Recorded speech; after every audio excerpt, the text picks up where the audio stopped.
Okay, so welcome to Module 2 for Nietzsche. The previous module looked at the idea of a herd or slave, well, they're the same thing, herd and slave morality, and basically said we're all herds and it's what we're all a part of a herd, and it's what we, the morality we create to keep ourselves safe. Yep. Was kind of the key fundamental idea. Yep. And that what he wanted us to do, and that democracy in particular and the rights movement, so the development of rights motivates that.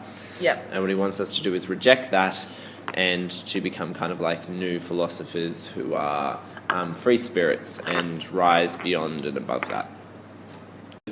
Today we're looking at section 225 and 228, is it? Or 229? I think 228. Yep. Yep. Okay. Yep. So 225, the first one, is going to look at the role of suffering and well-being to slave and noble. What does it mean by noble? Noble is the opposite of slave, so noble would be... Like the commanders. Yeah, yeah. Okay, yeah. so so we've introduced for you some language. We know he doesn't use it now in the sections we're looking at. He's only going to use stuff like herd, and I think he uses noble a bit. He does use noble and slave in, I think, 280. Yeah, so they're terms that are coming later, so you might be a bit confused because they're not things that you've seen yet. So, but you just really need to ingrain in your head that when we're referring to slave, we mean herd, right? Yep. And noble means commander. So they're the kind of terms he's introduced to us. Yep. And later he's going to refer to that as something different. So that's why we're introducing them earlier on. Okay. All right?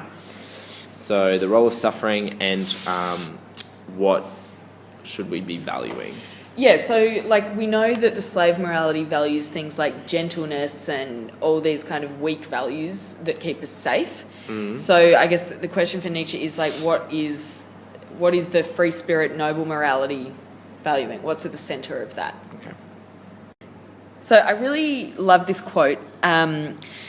Nietzsche says at the start of 225, hedonism, pessimism, utilitarianism or eudaimonism, all these are modes of thought which assess the value of things according to pleasure and pain. That is to say, according to secondary phenomena.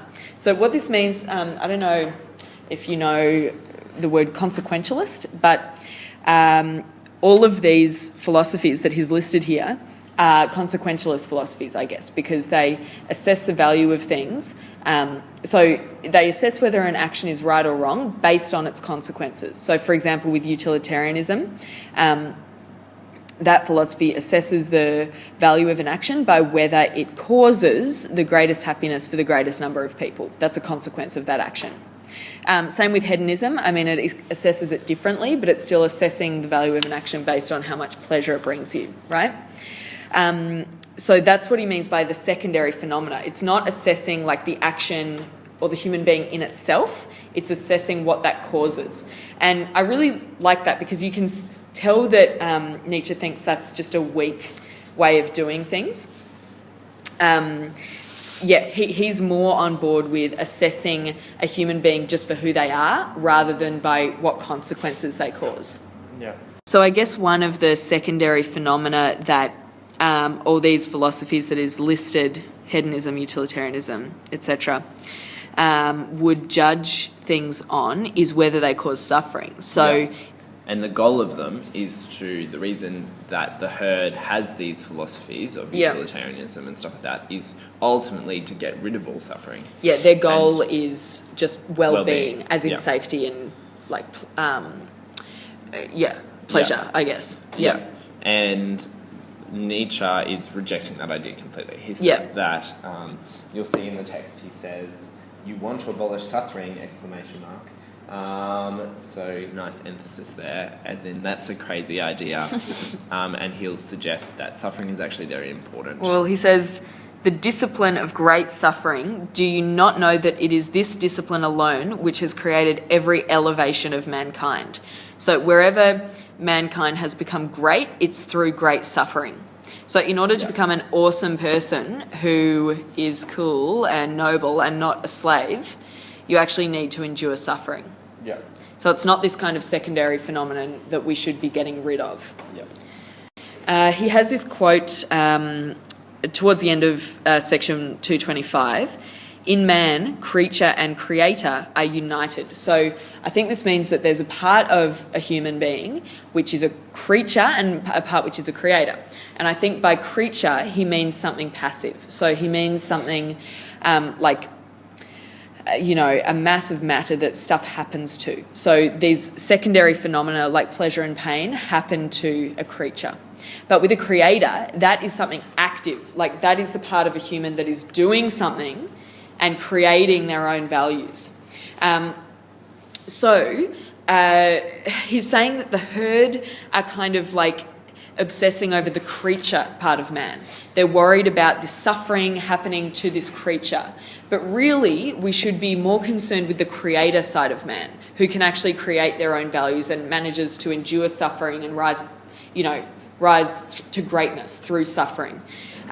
So he's saying that the herd mentality would be to pity someone who endures suffering.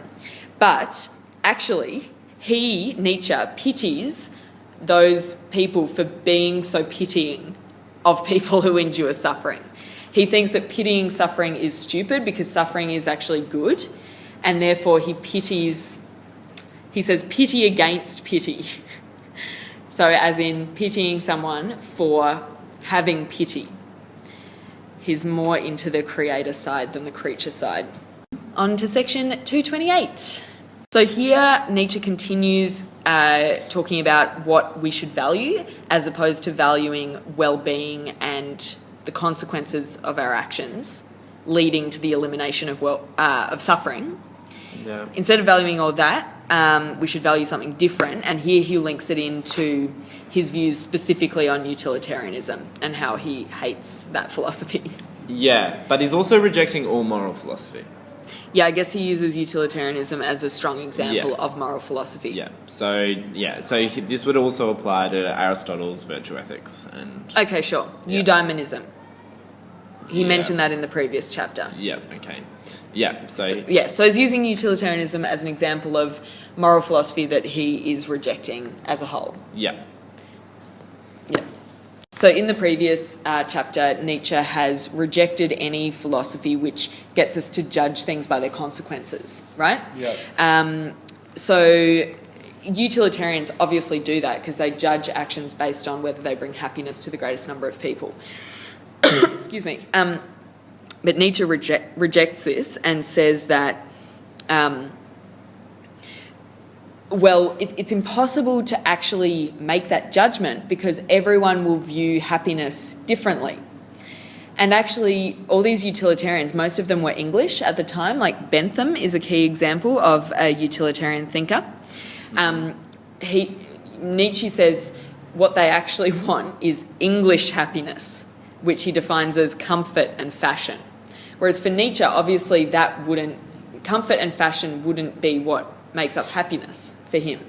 Yeah. So how can, to Nietzsche, it just doesn't make sense to judge actions by their consequences because everyone's going to have a different value on those consequences. So his key kind of criticism that I take away from this is that he's just saying that if you have a moral philosophy like utilitarianism, which is trying to boil down happiness and morals and what we should be doing in life to a single or a number of very simple principles, that cannot possibly be correct because there's a huge difference in humans and...